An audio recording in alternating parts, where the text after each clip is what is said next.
नमस्कार दोस्तों, मैं भूपेंद्र मिश्रा स्वागत करता हूं आप सभी का छत्तीसगढ़ के सीजीपीएससी और व्यापम के ऑनलाइन वीडियो क्लासेस में। दोस्तों, अगर आप लोगों ने अभी तक मेरे चैनल भूपेंद्र मिश्रा को सब्सक्राइब नहीं किया हो तो सब्सक्राइब कर लीजिए और नीचे उस बगल में जो आपको बेल का आइकॉन दिख रहा होगा उसको भी क्लिक कर दीजिए, जिससे क्या होगा, जैसे ही मैं कोई वीडियो डालूंगा तुरंत का तुरंत उसका आप लोग सभी को नोटिफिकेशन मिल जाएगा। ये एकदम फ्री है, इसका कोई चार्ज नहीं लगता है। अगर दोस्तों वीडियो पसंद आए तो इसको लाइक करिएगा, अपने दोस्तों के साथ शेयर करिएगा। दोस्तों, आज हम लोग जैन धर्म के बारे में देखेंगे। इतिहास का ये पोर्शन है। इसके पहले मैंने बौद्ध धर्म के बारे में बताया था। अगर आप लोगों ने वो वीडियो नहीं देखा हो तो कृपया जा करके देख लीजिएगा। इस वीडियो में मैं जैन धर्म का पूरा डिटेल बताऊंगा। साथ ही साथ जैन धर्म के इंपॉर्टेंट क्वेश्चन, जो 39 क्वेश्चन मैंने इसमें इंक्लूड किया है, उसके बारे में भी हम लोग देखेंगे, जो एग्जाम पॉइंट ऑफ व्यू से बहुत इंपॉर्टेंट है और किसी न किसी एग्जाम में आया हुआ है। देखिए, जैन धर्म में जैन किसको कहते हैं? जो जिन के अनुयायी हो वो जैन कहलाएंगे। अब ये जिन शब्द का क्या चीज़ मतलब होता है, तो जिन का जी का मतलब होता है धातु। जी का मतलब क्या है? धातु। जिन यानी जीतना भी होता है। जिन अर्थात हो गया जीतने वाला। जिन्होंने अपने मन को जीत लिया, अपनी वाणी को जीत लिया, अपनी काया को जीत लिया, वे हैं जिन। क्लियर है? जिन मतलब क्या हो गया? जीतने वाला। और उसने क्या को जीता है? अपने मन को जीत लिया है, अपनी वाणी को जीत लिया है, अपनी काया को जीत लिया है, तो वो जिन है। और जैन धर्म अर्थात जिन भगवान का धर्म है। किसका धर्म है? तो भगवान का धर्म है। वस्त्रहीन बदन, शुद्ध शाकाहारी भोजन और निर्मल वाणी एक जैन अनुयायी की पहली पहचान है। क्या है? जैन धर्म दो भागों में बटा हुआ है। जैन धर्म कितने भागों में बटा है? तो दो भागों में। एक है दिगंबर और एक है श्वेतांबर। उसमें से जो दिगंबर होते हैं वे क्या है? एकदम वस्त्रहीन रहते हैं। और जो बाकी जो दोनों के दोनों हैं वो शुद्ध शाकाहारी भोजन, निर्मल वाणी एक जैन अनुयायी की पहली पहचान है। यहाँ तक कि जैन धर्म में के अन्य लोग भी शुद्ध शाकाहारी भोजन ही ग्रहण करते हैं तथा अपने धर्म के प्रति बड़े सचेत रहते हैं। मतलब जैन धर्म लोग अपने धर्म का बहुत ही पालन करते हैं अच्छे से। ये सब है। देखिए, जो जैन ग्रंथ है उसके अनुसार इस काल के प्रथम तीर्थकार कौन है? भगवान ऋषभदेव। ये सब बहुत इंपॉर्टेंट होगा कि जैन धर्म के प्रथम तीर्थकार कौन थे? तो ऋषभदेव थे। उनके द्वारा ही क्या किया गया था? जैन धर्म का प्रादुर्भाव हुआ था। मतलब जैन धर्म पहले से भी था। जैन धर्म की अत्यंत प्राचीनता करने वाले अनेक उल्लेख अजैन साहित्य मतलब क्या है? जिसका जैन धर्म से संबंध ना हो उसने भी जैन धर्म के बारे में बताया है। जैसे खास करके वैदिक साहित्य में प्रचुर मात्रा में है। ये जैन धर्म के बारे में पता चलता है अपने को। श्री भगवान ऋषभदेव भगवान के ने 3 वर्णों के बारे में बताया था और उनके पुत्र थे चक्रवर्ती सम्राट। ये बहुत कम लोग जानते होंगे कि ये जो ऋषभदेव हैं, ये ऋषभदेव की प्रतिमा है। ऋषभदेव क्या है? इनके ही पुत्र थे भरत, जिनके नाम पर हमारे देश का नाम क्या पड़ा? भारत। तो ऋषभदेव ये भगवान तीर्थनाथ के ही पुत्र थे। ऋषभदेव उन्हीं ने के नाम पर क्या पड़ा है? हमारे देश का नाम भारत पड़ा है। इस चीज को याद रखना है। ऋषभदेव भगवान की एक पुत्री भी थी जिसका नाम था ब्राह्मी, और उसी ने ही ब्राह्मी लिपि की रचना की। हम लोग बार बार पढ़ते हैं ना कि ये ब्राह्मी लिपि में लिखा होगा, तो उस लिपि की रचना किसने किया था? तो यही ऋषभदेव की पुत्री ब्राह्मी ने किया था। और क्या है? पूरे विश्व को लिखना पढ़ना ब्राह्मी माँ ने सिखाया था। अब उनको हम लोग माँ के से संबोधन कर दे रहे हैं, तो पढ़ना लिखना ब्राह्मी माँ ने ही सिखाया, एक प्रकार से बोल सकते हैं। ब्राह्मी लिपि किसने बनाया था? तो ऋषभदेव की पुत्री ब्राह्मी ने बनाया था। और उनको इस ज्ञान के बारे में इसके बारे में किसने बताया था? तो ऋषभदेव ने उनका मदद किया था इसको बनाने के लिए। ये याद रखना है। श्री ऋषभदेव भगवान आदि पुरुष थे। उन्होंने जैन धर्म का प्रवर्तन किया, बनाया नहीं। जैन धर्म क्या है? अनादि अनिधन धर्म है। अनिधन धर्म है मतलब क्या है? जैन धर्म को उन्होंने बनाया नहीं है। जैन धर्म पहले से भी था, लेकिन उन्होंने जैन धर्म को क्या किया? और मॉडिफाई किया, इतना बोल सकते हैं हम लोग।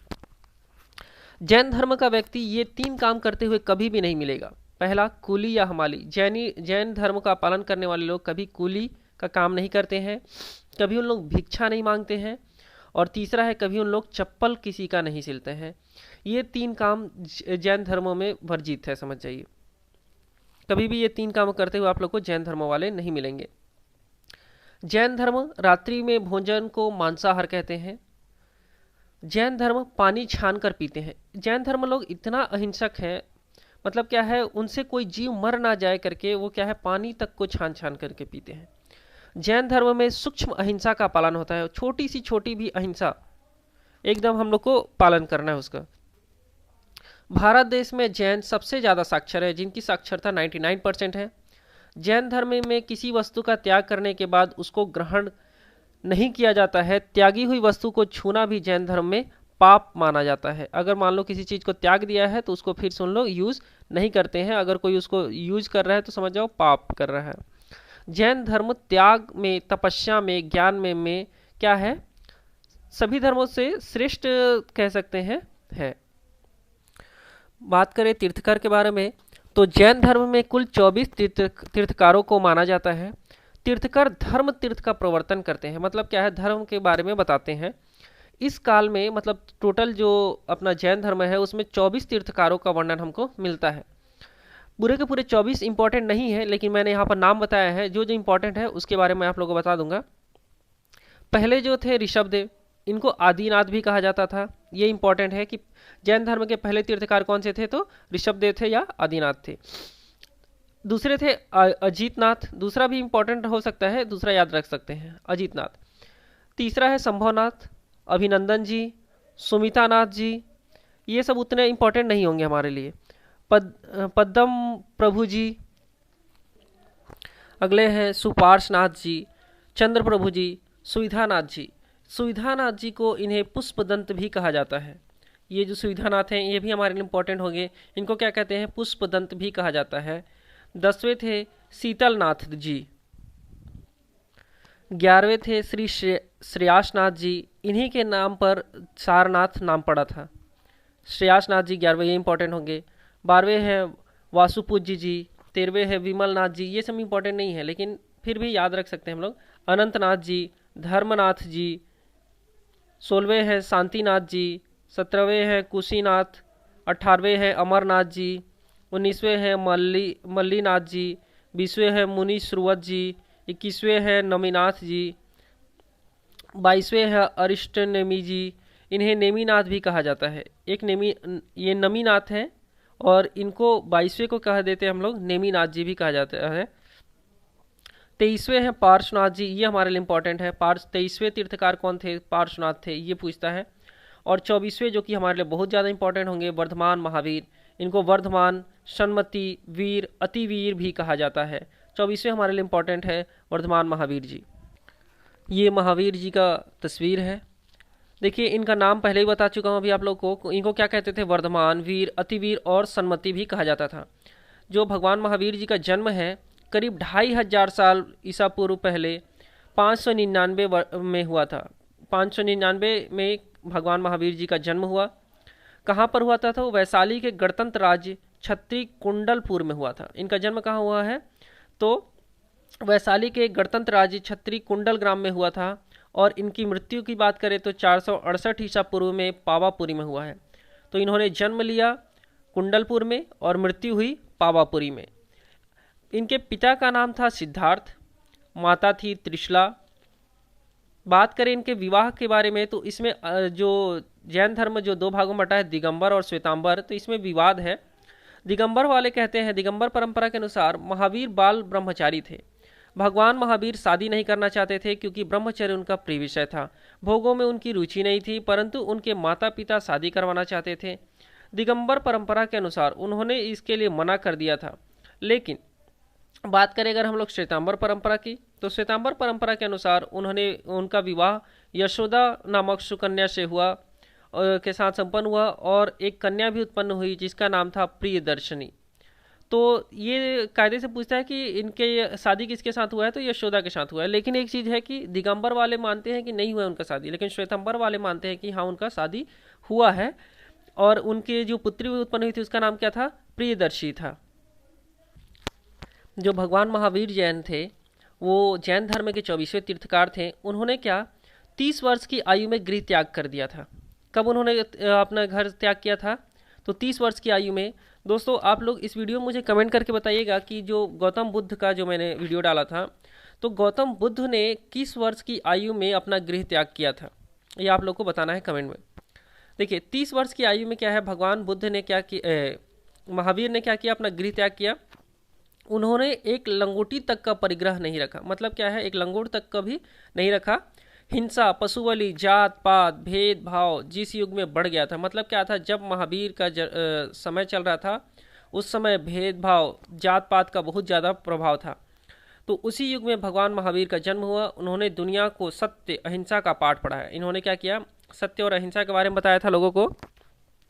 तीर्थकर महावीर स्वामी ने अहिंसा को सबसे उच्चतम नैतिक गुण बताया था। इन्होंने क्या किया, अहिंसा पर जोर दिया था। उन्होंने दुनिया को जैन धर्म के पंचशील सिद्धांत बताए थे। जो महावीर जैन थे उन्होंने पंचशील सिद्धांत बताए। क्या था, अहिंसा, सत्य, अपरिग्रह, आस्ते और ब्रह्मचर्य। 1 2 3 4 5 ये पंचशील सिद्धांत महावीर जैन ने बताए थे। और सभी जैन मुनियों को क्या करना था, इसका पालन करना है। सभी जैन मुनि, चाहे वो जो उससे संबंधित आर्यिका हो, श्रावक हो, श्राविका हो, इन सभी को पंचशील का पालन करना अनिवार्य है। दोस्तों अब हम लोग जैन धर्म के बारे में इंपॉर्टेंट क्वेश्चन देखेंगे जो एग्जाम में पूछता है ज़्यादातर करके, और ये हमारे व्यापम और पीएससी के लिए बहुत ज़्यादा इंपॉर्टेंट होगा।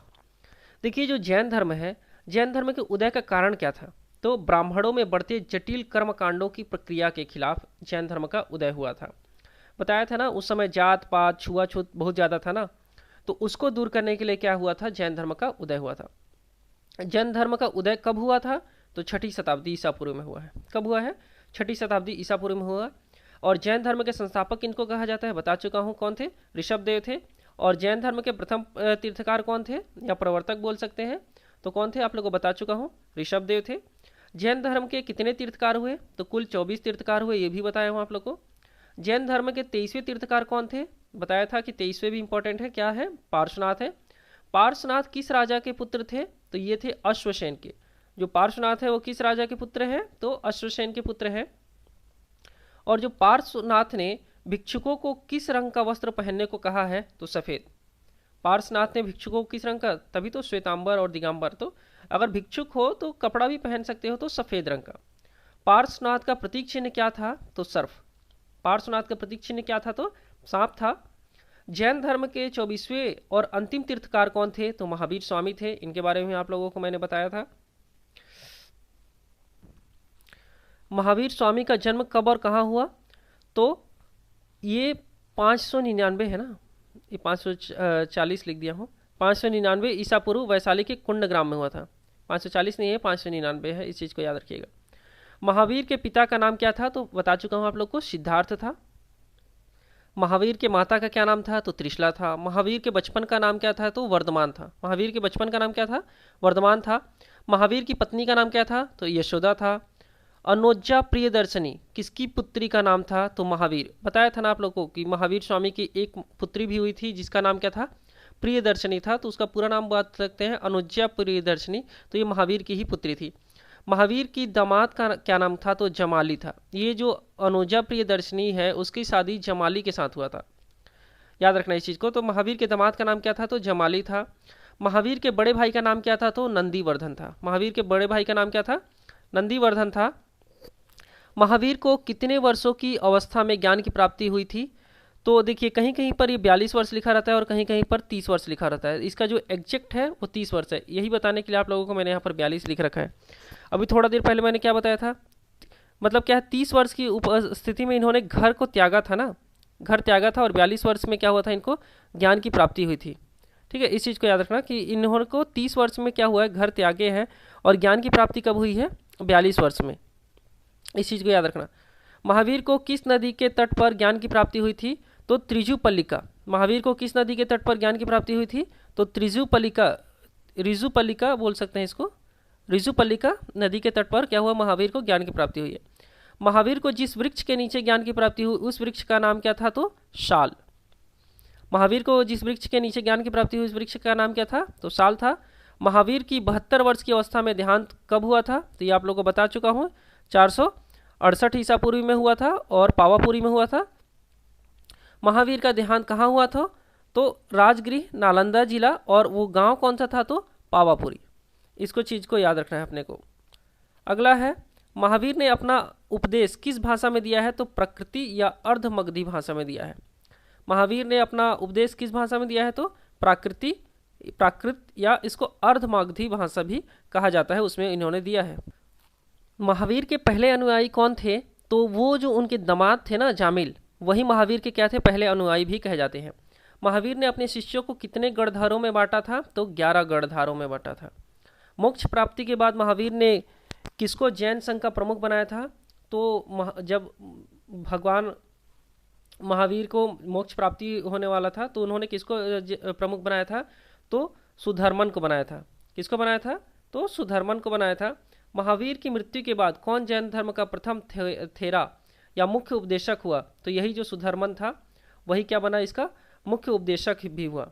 जैन धर्म खालिस्तान को भी मानता था, तो किसको मानते थे, जैन धर्म में पुनर्जन्म की मान्यता है, इस चीज़ को याद रखना है। जैन धर्म में क्या है, पुनर्जन्म की मान्यता है। जैन धर्म किसको प्रधान मानता था, तो कर्म को। जैन धर्म में कर्म को प्रधान माना गया है। जैन धर्म में आध्यात्मिक विचार किससे प्रेरित है, तो सांख्य दर्शन से। किससे प्रेरित है, सांख्य दर्शन से है। जैन धर्म को मानने वाले राजा कौन कौन से थे, तो चंद्रगुप्त मौर्य थे, कलिंग नरेश खारवाल थे और चंदेल शासक थे। ये सब क्या थे, तो जैन धर्म को मानने वाले थे। महावीर स्वामी की मृत्यु कब और कहाँ हुई, तो बता चुका हूँ आप लोगों को कब हुई थी, 468 ईसा पूर्व में पावापुरी में हुआ था। जैन धर्म का सबसे बड़ा केंद्र कहाँ पर है, तो चंपा नगरी में है। जैन धर्म का सबसे बड़ा केंद्र कहाँ पर है, तो चंपा नगरी में है। जैन धर्म की प्रचार किस भाषा में हुई है, तो प्रकृत भाषा में। इसी का महावीर स्वामी भी यूज करते थे। जैन धर्म का प्रचार किस भाषा में हुआ है, तो प्रकृत भाषा में। महावीर स्वामी ने अपना प्रथम उपदेश कहाँ दिया था, तो ये भी याद रखना है अपने को, राजगीर में दिया था। कहाँ दिया था, राजगीर में दिया था। जैन धर्म में श्वेतांबर तथा दिगंबर संप्रदाय में किस समय विभाजित हुआ, क्या बताया था ना आप लोगों को कि श्वेतांबर और दिगंबर ये 2 भागों में बढ़ गया था। तो चंद्रगुप्त मौर्य के समय पे क्या हुआ था, जैन धर्म 2 भागों में बढ़ गया, एक श्वेतांबर और एक दिगंबर हुए। देखिए, जैनियों द्वारा शरीर की भूखा रख के प्राण त्यागने की विधि को क्या कहा जाता है, मतलब क्या है, जैन लोग एकदम भूखे हो जाएंगे उसके बाद फिर अपने प्राण को त्याग देते हैं, उस विधि को कहते हैं संलेखना विधि। क्या कहते हैं उसको, संलेखना विधि कहा जाता है। जैन धर्म में मूर्ति प्रतिष्ठा का प्रथम साक्ष्य कहाँ मिला है, तो मथुरा अभिलेख से मिला है। जैन धर्म में मूर्ति पूजा का प्रथम साक्ष्य कहाँ पर मिला है, तो मथुरा अभिलेख से मिला है। दोस्तों, मैंने जितना बताया उतना बहुत ही इंपॉर्टेंट है, अपने पीएससी में उससे बाहर का क्वेश्चन पूछेगा भी नहीं। आप लोग क्या करना है, बस जो मैं बताया हूँ उसका नोट्स बना लो। क्या, क्योंकि आप लोग अंत समय में वीडियो नहीं देख सकते हो, अंत समय में आपका नोट्स ही काम आएगा। तो मैंने जो जो चीज़ बोला है, पूरे 24 तीर्थकारों का नाम नहीं लिखना है आप लोगों को। आप लोग को जो इंपॉर्टेंट तीर्थकार हैं सिर्फ और सिर्फ उसी का नाम लिखना है। आप लोग नोट्स बनाइए, वही आप लोग को मदद करेगा। वीडियो देखने के लिए बहुत बहुत धन्यवाद दोस्तों। अगर आप लोगों को मेरी वीडियो पसंद आई हो तो ये मेरा जो चैनल है भूपेंद्र मिश्रा, उसको सब्सक्राइब कर लीजिए, बेल का आइकॉन भी क्लिक कर दीजिए। अगर दोस्तों वीडियो पसंद आई हो तो लाइक ज़रूर कर दीजिएगा, साथ ही साथ अपने दोस्तों के साथ शेयर भी करिएगा। वीडियो देखने के लिए आप सभी का बहुत बहुत धन्यवाद दोस्तों।